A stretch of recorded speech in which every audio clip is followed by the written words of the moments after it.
Cerita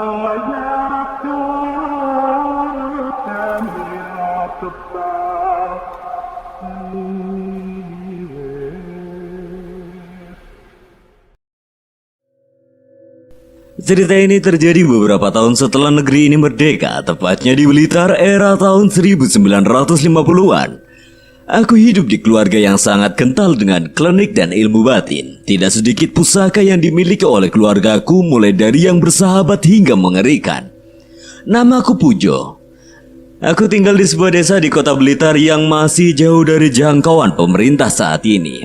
Terlalu sulit untuk kami dan desa sekitar kami untuk mendapatkan kabar dan informasi apapun dari luar sana. Hal itulah yang membuat kami tidak dapat memastikan mengenai apa yang terjadi di luar sana.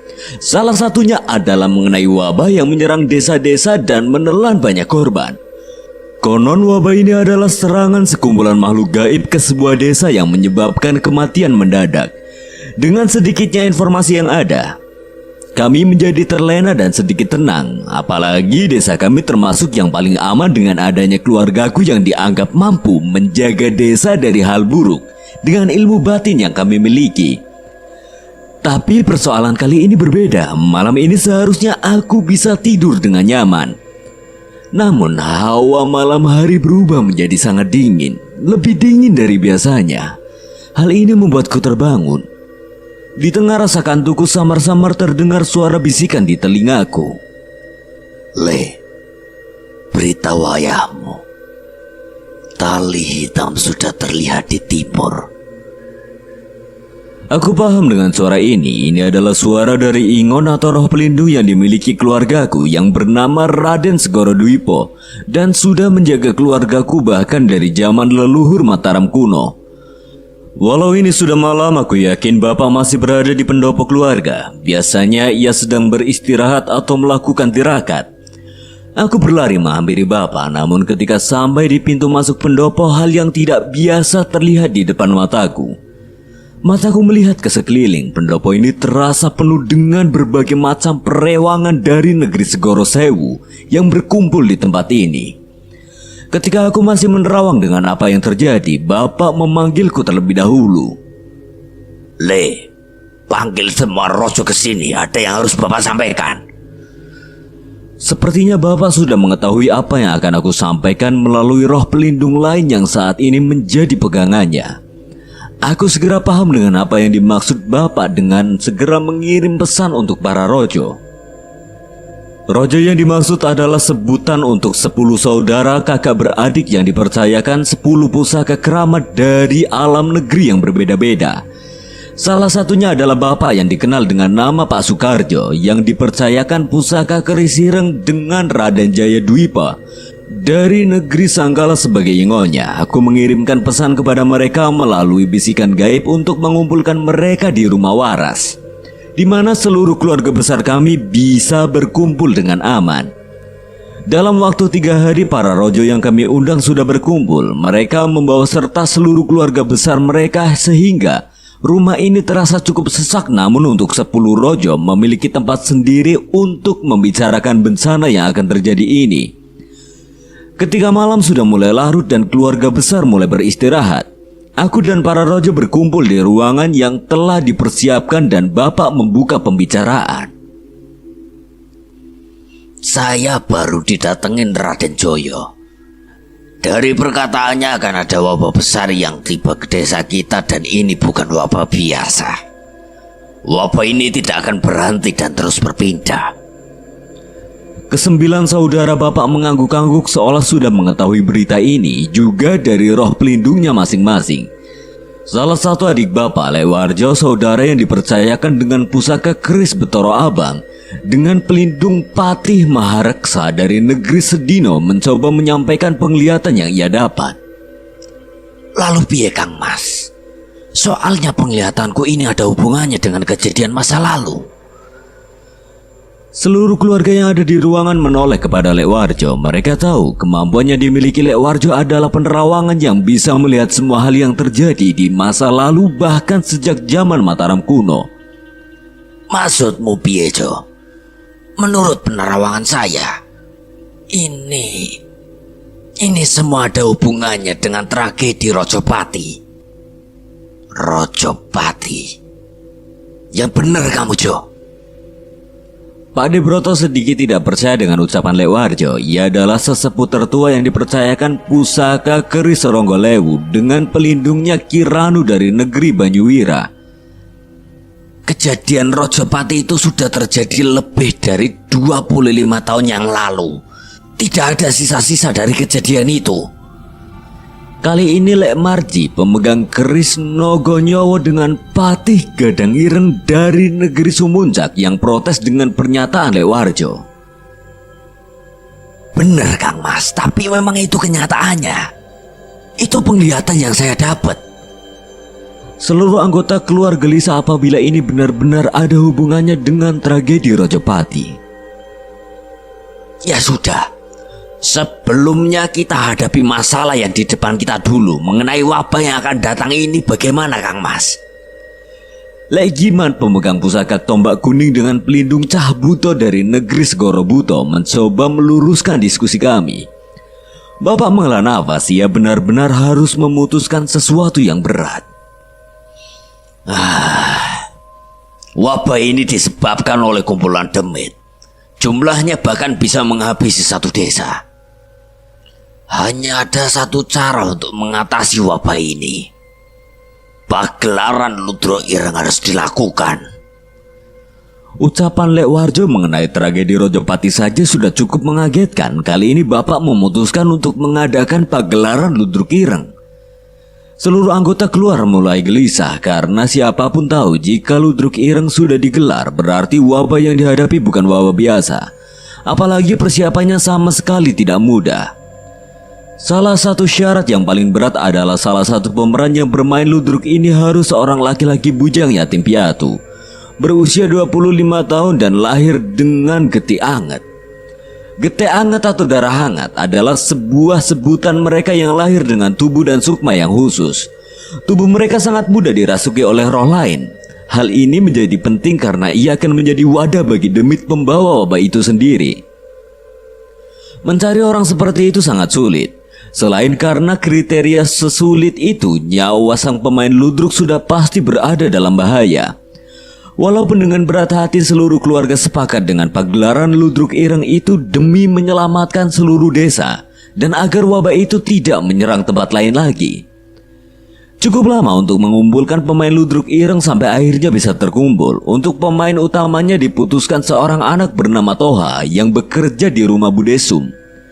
Budesum sendiri saudara bapak yang dipercayakan pusaka Konde Prabu dengan pelindung Nyai Solek dari negeri Sirep Abang. Ternyata Toha sengaja bekerja di keluarga Budesum karena pusakanya mampu melindungi Toha dari para roh dan dedemit yang mencoba memanfaatkan getih angetnya. Dengan panduan dari bapak, ritual pembentukan kelompok Ludruk Ireng ini pun dilakukan latihan prosesi-prosesi menolak bala berjalan dengan mudah. Leendar pemegang cambuk Rogopati dengan Panglima Putih dari negeri Pemangsa dan Lekmin pemegang cambuk Batang Sewu dengan Panglima Projo dari negeri Winasakti yang bertugas melatih pemain-pemain ini untuk melindungi diri dan menyelesaikan misinya. Toha terlihat cukup mudah untuk menerima pelajaran yang diajarkan oleh mereka sampai akhirnya kelompok Ludruk Ireng ini pun siap untuk pentas. Malam Selasa Kliwon, hawa dingin yang tidak biasa mendatangi desa. Sebuah panggung sudah berdiri tegak di sana bersiap menampilkan pertunjukan ludruk. Di udara sedingin ini seluruh warga diwajibkan untuk menonton pertunjukan ini tanpa boleh ada seseorang warga pun yang tinggal di rumah. Hal ini dimaksudkan agar tidak ada satupun warga yang lolos dari perlindungan kami. Awalnya pertunjukan berjalan seperti biasa, warga terhanyut dengan para peran yang dimainkan oleh kelompok Ludruk Ireng ini. Namun perlahan warga merasakan kehadiran sosok lain yang menonton di sekitar mereka.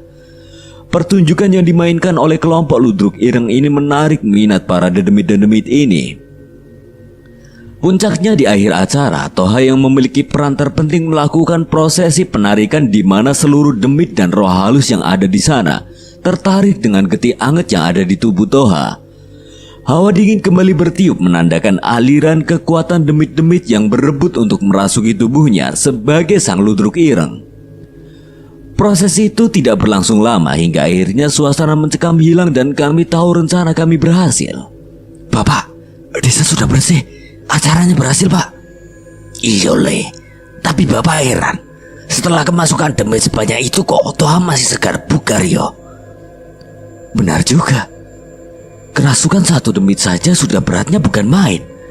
Entah mengapa Toha masih segar bugar seperti tidak terjadi apa-apa. Ya sudahlah, kita lihat perkembangannya nanti di pertunjukan lain. Setiap Selasa Kliwon pagelaran ludruk ireng diadakan dari desa ke desa. Sebisa mungkin kami menyelamatkan seluruh desa yang berpotensi diserang demit-demit sesuai arahan dari roh pelindung kami masing-masing. Seluruh rangkaian acara berjalan dengan lancar hingga akhirnya pertunjukan terakhir diadakan di Rumah Waras untuk pertunjukan bule Sumi pemilik selendang pucuk ayu dengan pelindung Nyi Marni dari negeri Wetan. Beliau beralasan agar diadakan di Rumah Waras untuk menyelesaikan dan membersihkan sisa-sisa ritual yang telah dijalani. Kami menonton pertunjukan dengan senang. Hiburan yang disajikan sungguh mampu membuat kami terhipnotis dengan tiap candaan dari kelompok ludruk ini. Namun aku sedikit merasa aneh dengan gelagat Pak Deyuti. Ia memegang pusaka keris Candra Sewu di tangannya, padahal ini harusnya menjadi acara yang santai untuk menutup semua musibah. Aku berharap kekhawatiranku hanyalah sebuah rasa gelisah biasa hingga akhirnya acara ludruk pun selesai. Kami bertepuk tangan sebagai bentuk apresiasi atas usaha mereka selama ini. Dan lebih hebatnya lagi, tidak ada korban jiwa dari ritual ini. Namun bukannya membubarkan diri, seluruh anggota ludruk malah berdiri di tempat. Tepat di panggung kecil tempat mereka melakukan pertunjukan. Kali ini berbeda dengan saat mereka tampil. Mereka berdiri dengan tanpa sedikit ekspresi pun di wajahnya. Ada apa ini? Apa ada yang salah? Para rojo mempertanyakan kelakuan para pemain ludruk itu. Toha, sang pemain utama ludruk ireng, menunjuk kepada para rojo dan menunjuk dengan wajah penuh dengan emosi. Apa kalian ingat dengan Nyi Laras, istri dari Ki Sedo? Tanya Toha dengan tangan yang menunjuk ke para rojo dengan gemetar. Pada Yuti berdiri, terlihat roh pelindung pusakanya Pangeran Aji Dwipa dari negeri Wetan Abang sudah berdiri di sebelahnya seolah bersiap akan sesuatu. Nyi Laras, Ki Sedo, turunan dari Trah Balanggawe. Itu yang kamu maksud? Tangan Toha masih gemetar. Kali ini wajahnya memerah bukan karena dendam pemain ludruk, namun jelas terlihat itu semua dari emosinya yang seolah sudah tertahan lama. Iya, mereka yang kalian bunuh dengan santet balung ireng. Budesu maju ke depan. Maksud kamu apa, Toha? Demit apa yang menguasai kamu? Terlihat Budesu merasa bertanggung jawab karena beliau yang merekomendasikan Toha untuk peran ini. Nyi Laras yang kalian bunuh saat sedang mengandung, dia adalah ibuku. Kali ini wajahnya terlihat sangat menyeramkan. Emosi marah dan sedih bercampur di wajahnya, seolah ia menangis tanpa bisa lagi air mata menetes dari matanya. Hingga di akhir kekesalannya, sebuah mantra kuno dibacakan oleh Toha. Dalam sekejap ribuan siluman demit talas berkumpul di belakangnya. Mereka semua adalah para penyebab wabah yang sengaja Toha sebagai ludruk ireng kumpulkan untuk membalas dendam kematian keluarganya. Sudah cukup. Sudah cukup kebenaran yang ku ketahui selama hidup bersamamu. Ini adalah hari yang ku nantikan. Hari di mana aku bisa melihat manusia biadab seperti kalian mati. Suara alunan gamelan terdengar kali ini bukan berasal dari alat musik, melainkan suara dari alam gaib seolah menandakan mulainya peperangan. Bapak maju membuka jalan seolah tak gentar dengan ancaman sang ludruk. Ia maju dan menantangnya. Apa kamu belum tahu siapa yang berdiri di depanmu ini? Ini hari pembalasan atas santet balung ireng yang menghabisi keluargaku. Kalian pun harus mati dengan rasa sakit yang sama. Toha mulai kehilangan kesadaran dan terbuai dengan nafsu membunuh yang merasukinya. Ratusan demit mulai menyerang, namun Lek Giman memanggil tombak kuningnya dan memerintahkan Cah Buto untuk menghalau ratusan demit yang menyerang rumah waras. Berbagai kutukan dirapalkan oleh setan-setan demit alas, namun dengan selendang ayu Bule Sumi, semua kutukan itu terpental dan tidak ada satupun yang melukai para rojo. Tidak sedikit siluman yang berkeliaran mencoba mencari celah di sekitar kami, tapi mereka semua terhempas dengan tarian kedua adik bapak, Lek Endar dan Lek Marji, yang memainkan cambuk pusakanya. Bapak maju dan memperingatkan kelompok ludruk itu sekali lagi. Kamu lihat, tidak ada satupun kesempatanmu untuk menang melawan kami. Toha tidak membalas, ia masih mengamuk dengan dendam yang membakar seluruh amarahnya. Ini adalah perang terakhir. Akan kupastikan keturunan Ki Rosyad dan Trabanggalawe habis tak bersisa. Teriak bapak memimpin anggota keluarganya untuk menyelesaikan pertempuran ini. Saat semua pusaka rojo berkumpul, hampir tidak ada kekuatan gaib yang bisa mengalahkannya. Setiap pusaka memiliki perannya masing-masing sehingga tidak ada celah untuk dikalahkan. Pertempuran berlangsung semalam suntuk, tidak ada yang tahu bagaimana proses dan ujung dari pertempuran ini. Yang terjadi di akhir malam para rojo, keluarga bapak berhasil bertahan hidup tanpa kekurangan satu apapun. Namun keberadaan para pemain ludruk ireng itu tidak pernah ditemukan wujudnya. Seluruh panggung dan perlengkapan ludruk pun hilang tanpa jejak. Hanya tersisa sebuah topeng berwarna hitam tergeletak di tanah tepat di mana panggung itu berdiri. Bapak yakin ia sudah menghabisi seluruh pemain ludruk dan keturunan Trabanggalawe. Sisa-sisa tragedi Rojopati. Sebuah tragedi perang santet antara saudara seperguruan yang melibatkan dua tuan tanah 25 tahun yang lalu. Namun tetap ada rasa khawatir di diri bapak. Apabila kejadian ini terulang lagi di masa depan dan ketika saat itu tiba, tidak ada pusaka para rojo yang bisa menghentikannya.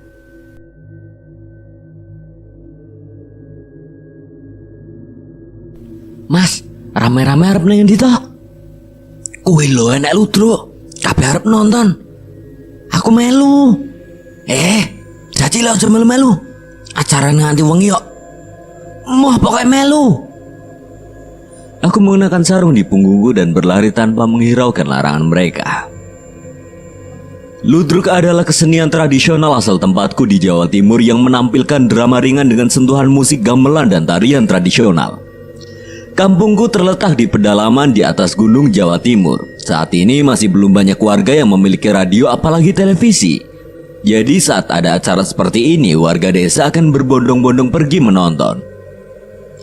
Sebuah panggung sederhana telah terlihat di pinggir hutan.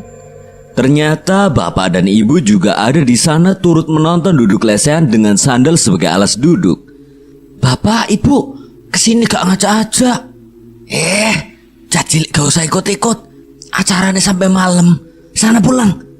Sebentar aja, aku kan belum pernah nonton ludruk. Sebuah penampilan menawan ditampilkan oleh kelompok tersebut. Dibuka dengan tarian-tarian yang diiringi musik gamelan dan dilanjutkan dengan drama ringan yang membahas hal-hal ringan sampai yang berat. Sing nanggap ludruk iki sapa ta, Pak? Ora enek sing nanggap. Katane ludruk keliling. Mbuh, mengko nyawer apa piye? Memang terlihat sebuah gerobak besar yang dihias cantik terparkir di belakang panggung. Mungkin itu digunakan untuk membawa peralatan-peralatan mereka. Warga desa menonton dengan serius. Sesekali mereka tertawa dengan candaan yang dibuat oleh pemain-pemain di panggung. Beberapa kali aku pun dibuat tertawa terpingkal-pingkal. Namun aku melihat satu hal yang menarik perhatianku. Seorang tokoh yang selalu mengenakan topeng berwarna hitam. Menjelang tengah malam acara pun selesai. Kami bubar ke rumah masing-masing. Hampir semua warga membicarakan tentang acara tadi selama perjalanan pulang. Di tengah perjalanan kami mendengar suara lonceng kericik berbunyi. Rupanya itu suara dari gerobak para pemain ludruk yang meninggalkan lokasi, bersampingan dengan arah kami kembali ke desa. Kelompok ludruk itu mampir ke desa kami setiap malam Jumat. Anehnya ternyata mereka tidak pernah meminta bayaran sedikit pun dari warga. Ini hari Kamis, nanti malam kelompok ludruk itu akan mampir ke kampung kami lagi. Siangnya aku membantu bapak mengurus kuda peliharaan bapak. Sayangnya ternyata setelah aku terlalu lelah dan ketiduran, Lewat tengah malam aku terbangun dan ternyata bapak dan ibu masih belum pulang. Sudah pasti mereka menonton lagi tanpa mengajakku. Aku kesal. Segera aku mengenakan sandal dan sarungku dan berlari keluar. Ada yang aneh. Seluruh desa terlihat sepi tanpa adanya lampu-lampu yang menyala di rumah warga. Angin berhembus meniupkan sebuah selebaran yang berisikan pemberitahuan mengenai acara ludruk itu tertiup ke arahku. Hadirilah lakon istimewa oleh Ludruk Topeng Ireng yang pasti bisa membuat malam Jumat Anda semakin spektakuler. Kali ini dengan judul lakon Desa Tumbal. Ajak seluruh warga, jangan sampai ada yang tertinggal. Aku meremas kertas itu dan merasa kesal. Acara sebagus ini bapak dan ibu tidak membangunkanku. Nanti sampai sana akan kumarahi bapak ibu, pikirku dalam hati. Selangkah demi selangkah aku meninggalkan desa dan menuju perbatasan hutan. Tapi aku tidak melihat ada panggung di sana. Mataku menoleh ke sekitar dan ternyata terdengar suara musik samar-samar dari dalam hutan. Rupanya panggungnya pindah ke dalam hutan. Aku menyusul ke sana. Suara alunan musik terdengar semakin jelas namun beda dari biasanya. Suaranya mengalun lambat dan terasa menyeramkan. Dari jauh sudah terlihat panggung seperti biasa tapi cahayanya jauh lebih redup. Aku merasakan perasaannya tidak biasa namun aku tetap mencoba untuk mendekat. Apa yang kulihat sama sekali tidak dapat kupercaya. Seorang pemain pria dengan topeng hitam menari dengan kain di pinggang dan bertelanjang dada di atas panggung. Di tangannya tergenggam sebuah kepala salah satu warga desa. Aku menoleh ke arah penonton. Terlihat sebagian warga duduk dengan kepala yang sudah tidak berada di tubuhnya lagi. Sisanya seolah kehilangan kesadaran terpaku pada tarian si pemain bertopeng hitam itu. Kakiku lemas, aku jatuh terduduk tanpa mampu untuk berdiri lagi. Dari balik panggung muncul seorang pemain membawa parang menghampiri pemuda desa yang masih kehilangan kesadaran. Pemain itu menjambak rambutnya dan menebaskan parang ke lehernya hingga terpisah dari badannya. Darah segar bermuncratan kemana-mana, namun tidak ada satupun warga desa yang bereaksi atas kejadian itu. Bapak, ibu. Aku memaksakan kakiku untuk berdiri mencari keberadaan mereka. Dari jauh terlihat bapak dan ibu duduk di barisan tengah. Mereka masih hidup. Aku ingin segera berlari menghampirinya namun terhenti saat melihat salah seorang pemain yang membawa parang mendekati kedua orang tuaku. Tanpa berlama-lama pemain itu menarik rambut bapak dan bersiap menebaskan parangnya. Hampir saja aku berlari ke arahnya namun rupanya lengan si pemain dihentikan oleh seseorang. Itu adalah penari dengan topeng hitam yang turun dari panggung. Aku berharap bapak dan ibu bisa selamat dari keadaan ini, tapi ternyata aku salah. Orang itu mengambil parang dari pemain lainnya dan membuka topengnya. Sangat mengerikan. Itu bukan wajah seorang manusia. Saat topengnya terbuka terlihat 4 buah bola mata terpasang di wajahnya yang tidak dilapisi kulit. Bahkan hidung dan bibir pun tidak terlihat di wajahnya. Tanpa menunggu lama makhluk itu menebas kepala bapak hingga terputus. Aku tidak mampu menahan perasaan sedih dan takutku. Namun aku juga tidak berani menghampirinya. Aku terjatuh dan terduduk di sebuah ranting yang menimbulkan suara yang akhirnya membuat mereka sadar akan kehadiranku.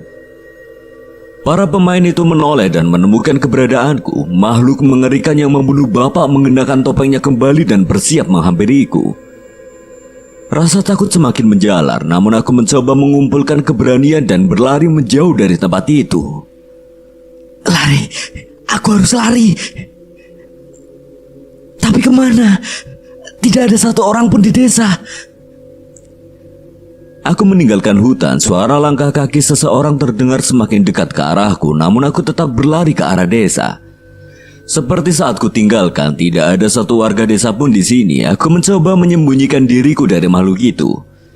Langkah demi langkah terdengar memasuki desa yang gelap dan tidak ada seseorang pun di sana. Satu demi satu pintu dibuka dengan kasar dan memang sudah tidak ada orang di sana. Aku bersembunyi di belakang rumah salah satu warga.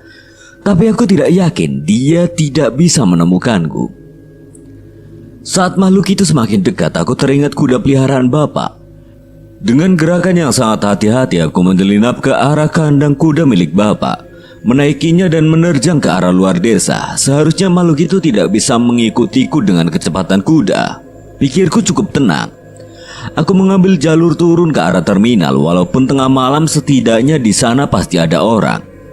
Jalur turun ke terminal masih harus melalui jalan yang dikelilingi oleh hutan. Hanya pohon-pohon tinggi yang terlihat di sekitarku. Dengan kecepatan kuda milik bapak, sedikit lagi aku bisa mencapai terminal. Aku memacu kuda bapak dengan secepat mungkin. Cahaya lampu terminal sudah mulai terlihat. Namun belum sampai ke sana, aku terhenti. Makhluk itu melesat keluar dari pepohonan dan menghadangku. Bagaimana ia bisa menyusulku? Sudah pasti itu bukan kecepatan manusia. Dan benar, makhluk itu melayang menghampiriku yang ada di atas kuda dan bersiap mengayunkan parangnya. Merasakan bahaya, kuda bapak mencoba melawan dengan mengangkat kaki depannya dan menjatuhkanku. Aku mencoba berdiri dan terus berlari ke arah terminal. Aku terus berteriak sembari meminta tolong. Aku tak lagi menoleh ke belakang, entah yang mana yang terjadi dulu. Aku sampai di terminal atau makhluk itu membunuhku terlebih dahulu.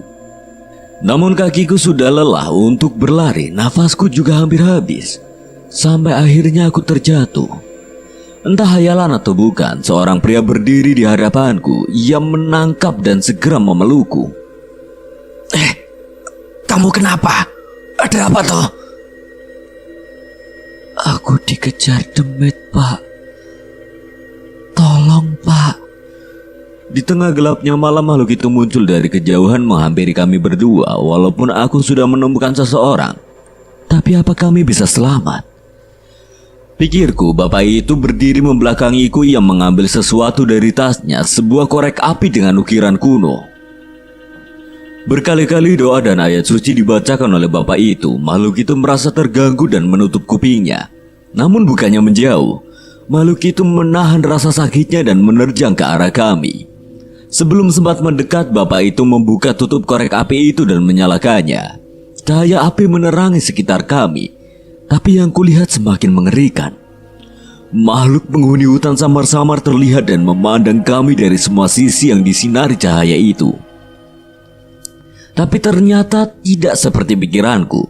Setan itu tidak dapat mendekat ke arah kami yang dikelilingi cahaya dari api di korek itu. Bapak itu terus membaca doa dan ayat suci yang menyiksa makhluk mengerikan di hadapan kami.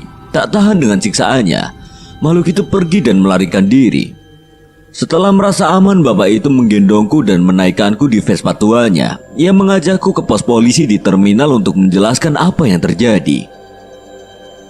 Ini diminum dulu. Habis itu ceritain ada apa. Segelas teh hangat diberikan oleh salah seorang petugas kepada aku.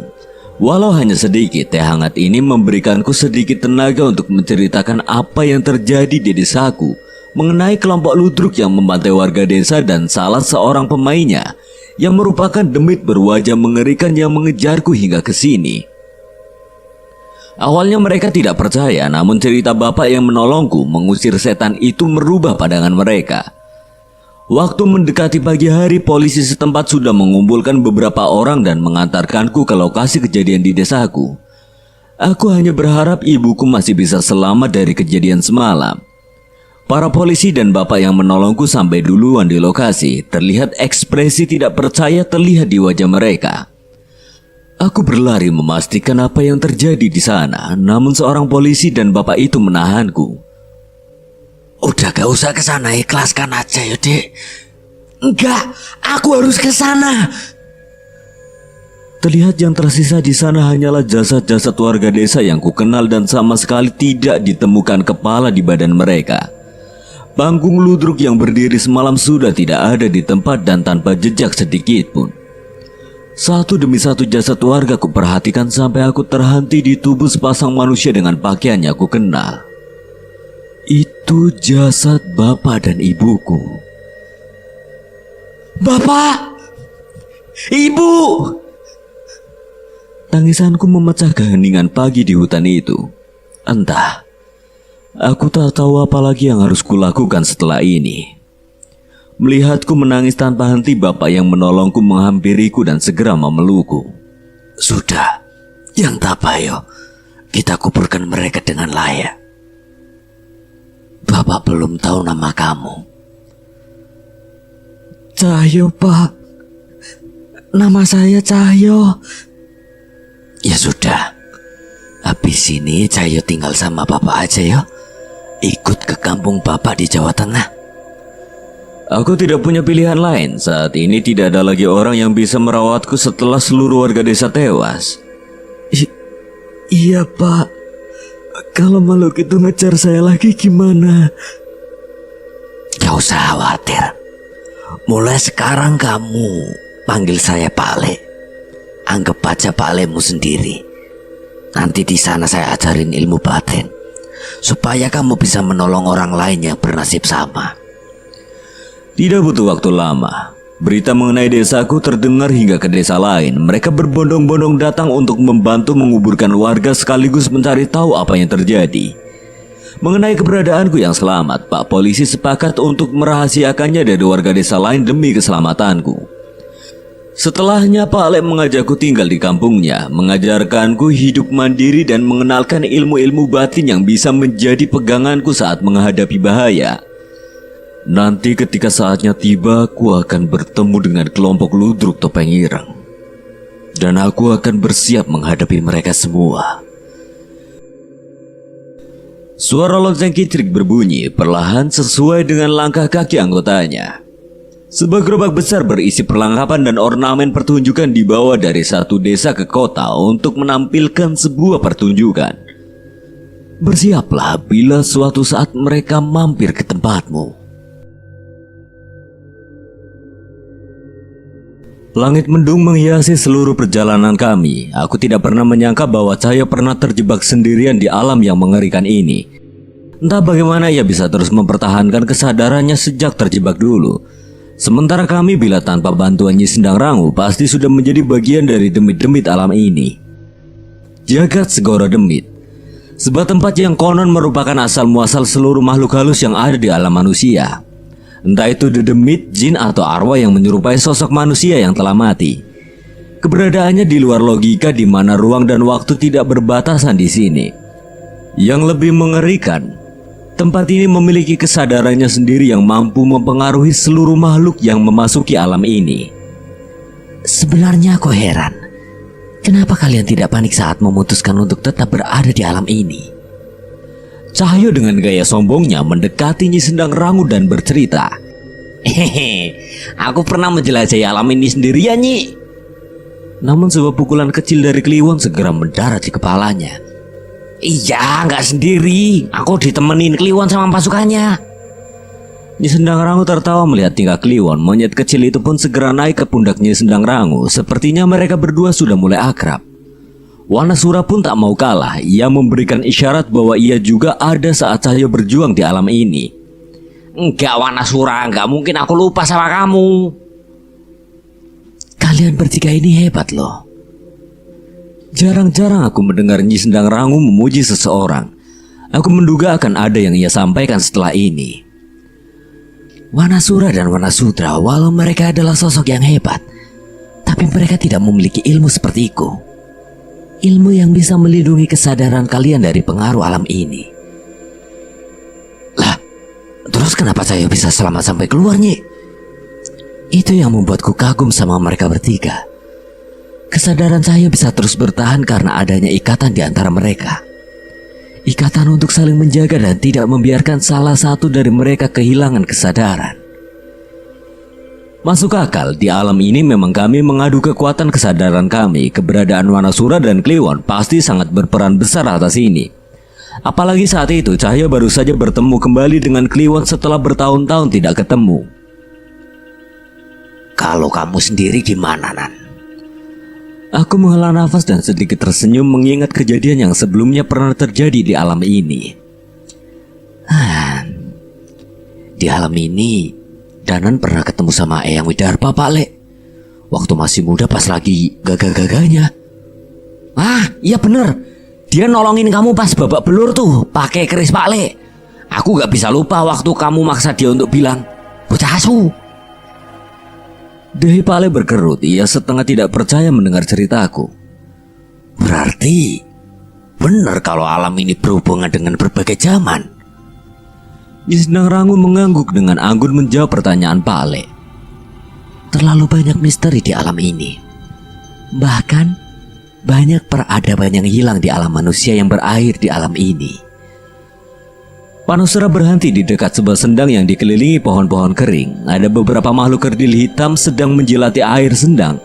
Sementara ada makhluk lain yang mengintai mereka dari jauh. Raungan Wanasura seketika mengusir makhluk-makhluk itu. Entah mengapa di alam ini aku merasa bahwa Wanasura benar-benar ingin menunjukkan kehebatannya setelah sekian lama tinggal di tubuh Cahyo. Nyi Sendang Rangu turun dari tubuh Wanasura dan berjalan menuju sendang itu. Ia mencelupkan tangannya pada sendang itu dan samar-samar sendang berwarna hitam itu berubah menjadi jernih. Nyi, hebat Nyi.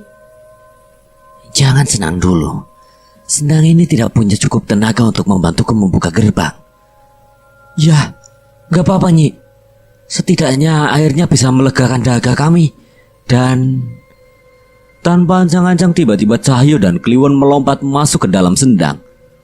Panjul, yang bener kamu. Ayo nyemplung Pale, seger airnya. Badan kita pada bau semua habis pertarungan tadi. Kasihani Sendang Rangu yang nyium keringat kita. Yombo aja. Ojo nyebur sendirian. Nyi Sendang Rangu hanya menggeleng sambil tersenyum melihat tingkah kedua orang itu. Namun sepertinya aku merasa bahwa Nyi Sendang Rangu memiliki niat lain. Nyi, apa ada yang bisa aku bantu? Tidak, Nan. Aku cuma mencoba mengumpulkan sisa kekuatan di sendang ini. Mungkin saja setidaknya kita bisa mengantarkan tubuh Sena kembali ke alam manusia tanpa adanya roh yang hidup di tubuh itu. Harusnya hal itu memungkinkan. Aku tidak menyangka Nyi Sendang Rangu sampai memikirkan tentang tubuh Sena. Padahal aku pun sudah berpikir akan memakamkan tubuh Sena di alam ini bila tidak memungkinkan untuk dibawa. Nyi, aku penasaran. Kenapa Nyi Sendang Rangu baik sekali kepada manusia? Kamu salah. Di mata beberapa manusia malah aku adalah setan yang mengerikan. Iya Nyi, kadang aku kaget Nyi Sendang Rangu bisa dengan tegas mengambil tindakan pada manusia atau makhluk yang jahat. Sementara kadang aku masih bimbang untuk itu. Kebimbanganmu itu karena kamu punya nurani, pemberian Tuhan untuk makhluk kesayangannya. Itu yang tidak kami miliki. Kami hanya mengikuti sifat dan jalan pikiran kami. Cukup masuk akal, tapi aku tidak yakin kalau makhluk seperti Nyi Sendang Rangu tidak punya hati nurani. Kadang malah ia lebih bijak daripada kami. Kebaikanku adalah buah dari perbuatan manusia-manusia baik yang menemani keberadaanku selama ini. Kalian dan Eyangmu lah salah satunya. Jawabannya Sendang Rangu cukup membuatku tersenyum. Sepertinya benar bila seluruh manusia berbuat baik dan menuruti perintah yang Maha Pencipta, maka mungkin demit atau setan jahat tidak akan pernah ada di alam ini. Sembari berbincang dengan Nyi Sendang Rangu, tiba-tiba aku teringat sesuatu dan mencoba mengecek sesuatu dari tas kecil yang kubawa. Nan, mau kemana? Sebentar, ada yang mau ku cari. Naya, ibu dan yang lain pasti khawatir dengan keadaan kami. Aku menemukan pulpen di tasku, namun tidak menemukan lembaran kertas yang cukup untuk menulis sesuatu yang ingin ku sampaikan.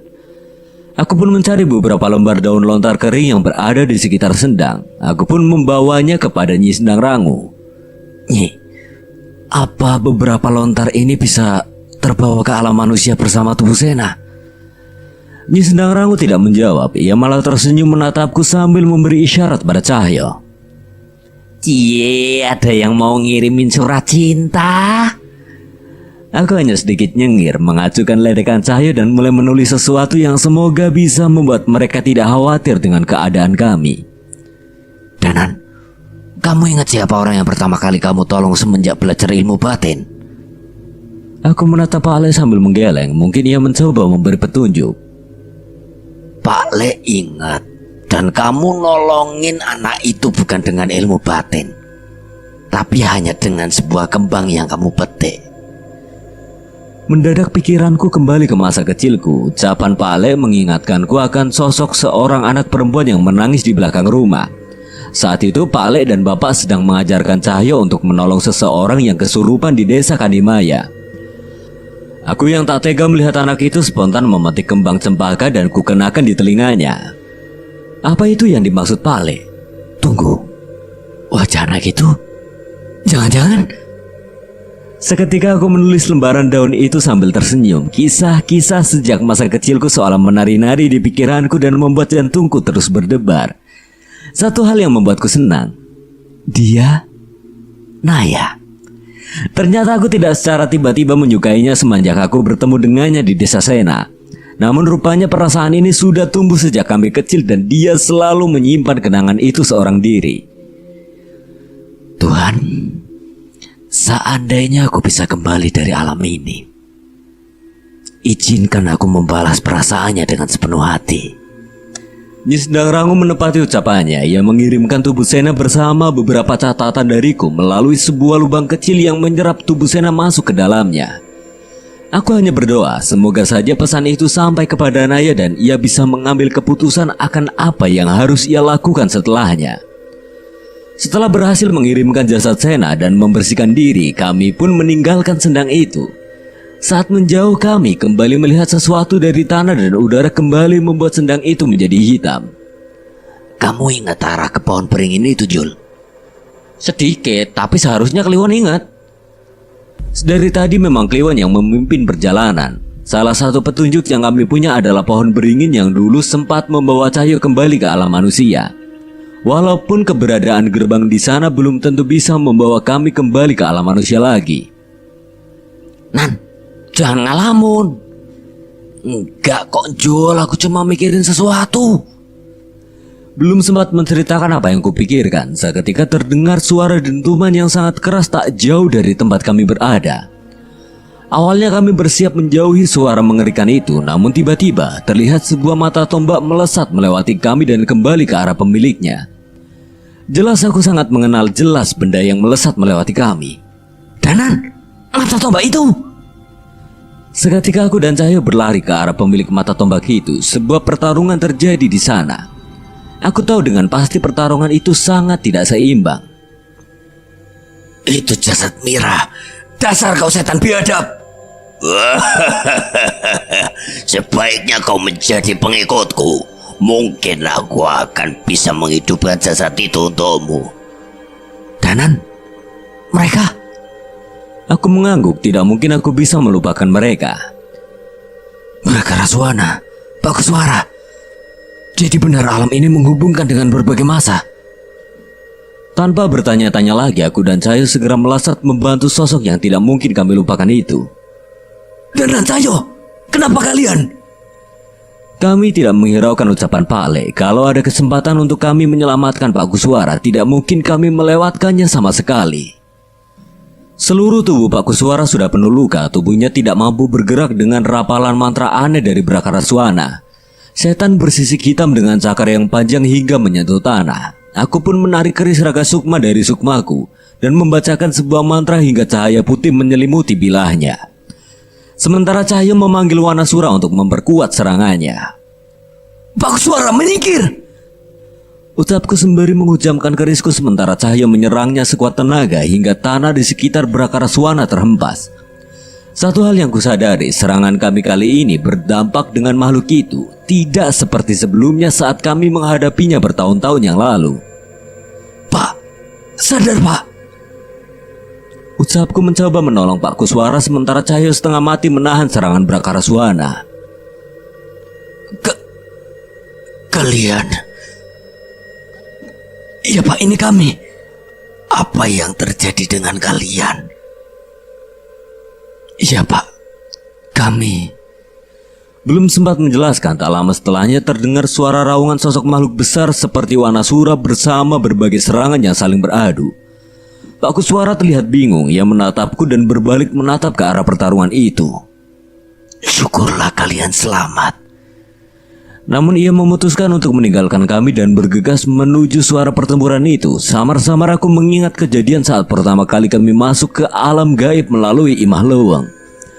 Brakaraswana mencoba mengejar Pak Kuswara, namun kami mencoba sekuat tenaga melawannya. Jangan kau dekati Pak Kuswara. Nampaknya kematian Pak Kuswara saat itu juga masih membekas di ingatan Cahyo.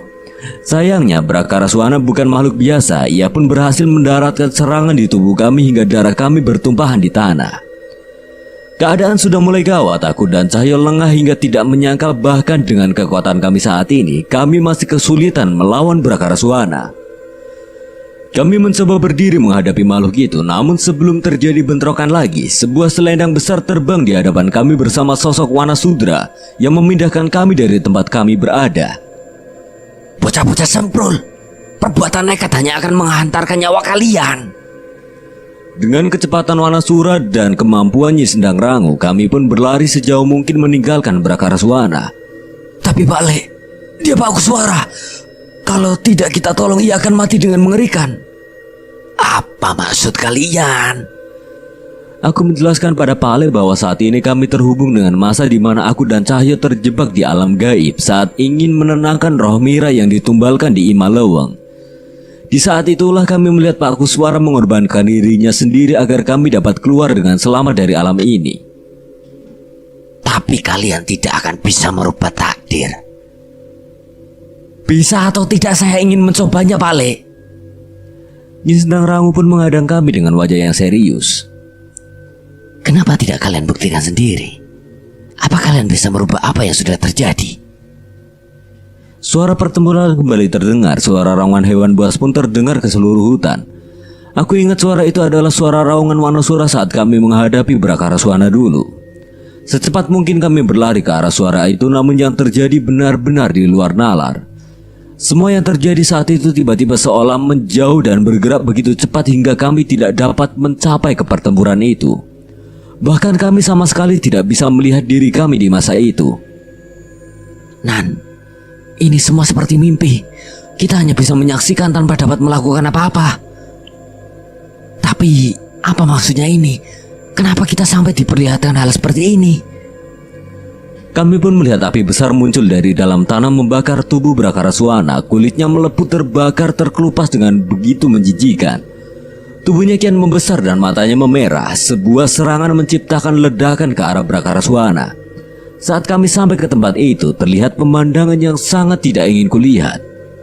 Brakaraswana memukuli Pak Kuswara hingga darahnya berceceran di mana-mana. Makhluk itu pun menarik lengan Pak Kuswara hingga putus dan melumat kepalanya hingga tak berbentuk.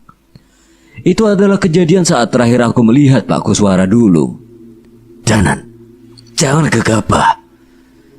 Sayangnya rasa emosiku kembali terpancing. Aku pun menghentikan serangan makhluk biadab itu dengan menghujamkan keris Raga Sukma pada tubuhnya. Kekuatannya tetap terlalu besar. Beberapa kali aku terpental hanya dengan sedikit serangan darinya. Beruntung aku sedikit mempelajari cara Nyai Jambrong saat menghadapi serangan Batara Naga, sehingga aku bisa menghindari serangan Brakaraswana tanpa terluka lebih parah. Bocah-bocah bodoh, kalian kembali mengantar nyawa. Sepertinya ia tidak sadar bahwa kami bukanlah kami yang bertarung dengannya tadi. Danan, kita hadapi Brakaraswana. Sepertinya aku tahu mengapa Azimat Wayang Durga tidak bisa memanggil Brakaraswana. Aku berpikir sejenak hingga akhirnya tersadar dan mulai bisa menebak pemikiran Cahyo. Benar, dulu kita tidak mampu mengalahkan Brakaraswana. Tapi aku merasa berbeda kali ini. Pale, Nyi Sendang Rangu, tolong kami. Sepertinya kami sudah tahu maksud atas kejadian ini. Nyi Sendang Rangu tersenyum melihat ekspresi kami. Pale masih terlihat bingung, namun ia sepertinya sudah sangat siap untuk membantu kami. Dengan sekali kibasan Nyi Sendang Rangu, hujan semakin deras membasahi tanah yang penuh darah ini. Aku merasakan kekuatanku kembali pulih dan akan terus mengalir. Dewi Penunggu Sendang, apa urusanmu di sini? Nyi Sendang Rangu menoleh ke arah Brakaraswana. Seketika wajahnya berubah menjadi hitam dengan kulit yang semakin terkelupas. Nyi, sudah jangan dilihatin. Kalau cakepnya Nyi Sendang Rangu hilang, bisa repot kita. Saat melihat Cahyo, wajah Nyi Sendang Rangu pun kembali seperti semula, namun dengan wajah tersipu. Tumben omonganmu ada benarnya. Sudah sana, saya jaga kalian dari sini. Di bawah hujan Nyi Sendang Rangu, Cahyo berusaha menyerang Brakaraswana untuk mempelajari serangannya, sementara aku membacakan kembali mantra yang diturunkan oleh leluhurku. Jagat lelembut mboten duwe wujud. Kula nimbali surga loko surga kayangan. Kuto mulai sampun nampani teko aso teko sedanten. Suara petir menggelegar tepat setelah aku menyelesaikan mantra itu. Perasaan ini sama persis seperti saat aku pertama kali membaca mantra ini. Ada sosok yang muncul dari dalam hujan deras. Ia melesat mencoba melukai Brakaraswana dengan cakarnya berkali-kali. Serangannya tidak terlalu berdampak, namun ia mengamuk dengan sangat senang. Anehnya, Nyi Sendang Rangu menatap sosok itu dengan mata yang berkaca-kaca. Eyang Widarpa? Bukan. Dia adalah sosok jin yang mengambil rupa dan ilmu Eyang Widarpa seperti yang diceritakan Nyi Sendang Rangu sebelumnya. Tapi mengapa ada perasaan yang berbeda saat melihatnya? Dewi Sendang, napa kowe iso bareng karo bocah asu iki? Sekarang Kuto, kamu saja meninggalkanku tanpa bicara apapun. Yang kamu tanyakan itu sudah tidak usah aku jawab kan? Tunggu, perbincangan ini tidak seperti perbincangan Nyai Sendang Rangu dengan jin yang menyerupai Eyang Widarpa. Dan satu lagi, terlihat banyak sekali bekas luka di tubuh sosok itu seolah baru saja bertarung. Aku perlahan ingat saat aku kembali ke alam manusia, aku sudah tidak bergabung kembali dengan Eyang Widarpa saat itu.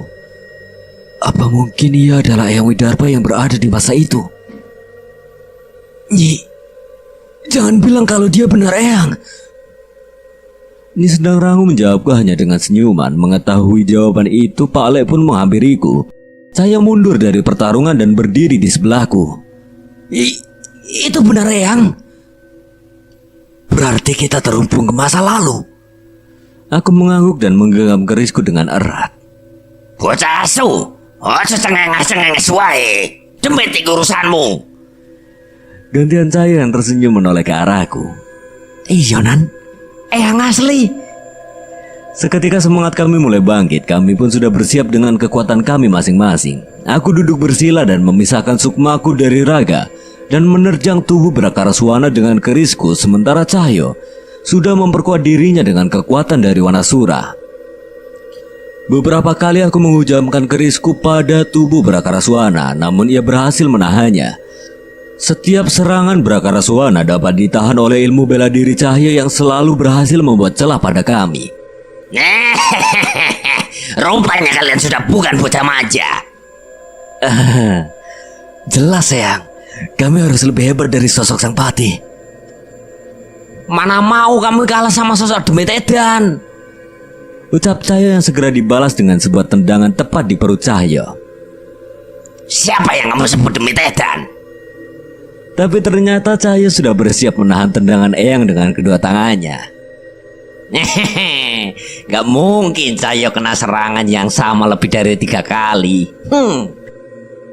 Eyang Widarpa menoleh ke arah Pak Lek. Ia melihat keris sukma geni yang berada di tangan Pak Lek. Aku mengerti. Rupanya setelah ini semua akan berjalan dengan baik. Mereka bahkan lebih hebat dari dirimu saat masih hidup. Samar-samar aku melihat senyuman di bibir Eyang Widarpa sebelum ia mendekatiku. Jangan lengah, buktikan kesombongan kalian tadi.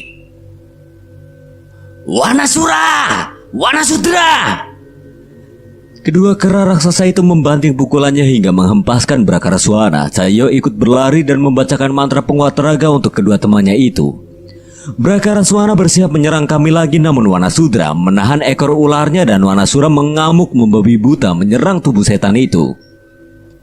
Merasa terdesak, Brakaraswana memanggil kekuatan api dari tanah untuk membakar kedua kera raksasa itu, namun dengan sigap.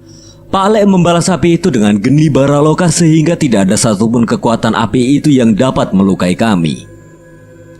Kita habisi makhluk itu. Perlahan terdengar Eyang membacakan sebuah mantra penyambung mantra leluhurku. Sambung ke rong alam kasebut. Rino wengi dadi siji. Raga lan jiwa iso nyawiji. Aneh. Tidak seperti sebelumnya, tidak ada perubahan pada diriku. Biasanya dengan mantra itu kami bergabung dalam satu wujud. Ora usah bingung. Kita serang bersama-sama. Danan, kamu ada 2. Eyang masuk ke dalam tubuhku. Tubuhkulah yang bergabung dengan Eyang Widarpa. Wujud tubuhku saat ini persis seperti sebelumnya saat bergabung dengan Eyang Widarpa. Berisik! Umpat Eyang sembari menerjang Brakaraswana dengan keris raga sukma di genggamannya. Aku tak mau kalah dan menyusulnya. Dengan kecepatannya, Eyang Widarpa berhasil menyebabkan banyak luka di tubuh Brakaraswana. Pale ikut menyerang dengan bantuan Wanasura hingga berhasil menoreh serangan bilah hitam keris sukma geni di mata Brakaraswana. Aku pun membacakan mantra yang diajarkan Daryana pada keris raga sukma hingga kilatan putih menyelimuti bilahnya. Makhluk-makhluk sampah, mati kalian! Brakaraswana mencoba melepaskan diri dari serangan kami dengan mengumpulkan asap hitam di sekitar tubuhnya dan mencoba untuk pergi. Namun kami yang sekarang sudah mampu bertarung tanpa mengandalkan penglihatan. Kilatan cahaya bersautan di antara asap hitam itu bersama darah hitam yang bermuncratan. Seranganku dan Eyang Widarpa berhasil membuat Brakaraswana kewalahan. Sudah, jangan main-main. Waktu kita tidak banyak. Cayo, sekarang! Cahaya yang mengerti segera membacakan mantra yang memunculkan pusaka di lengan Wanasura dan Wanasudra. Dengan sekuat tenaga, kedua kera raksasa itu menghantam tubuh Brakaraswana dari kanan dan kiri hingga tubuhnya tergencet dan memuntahkan darah hitam. Makhluk itu mencoba kabur, namun Pale membacakan sebuah mantra yang menyebabkan api hitam menyala di setiap luka yang ditorehkan oleh Pale.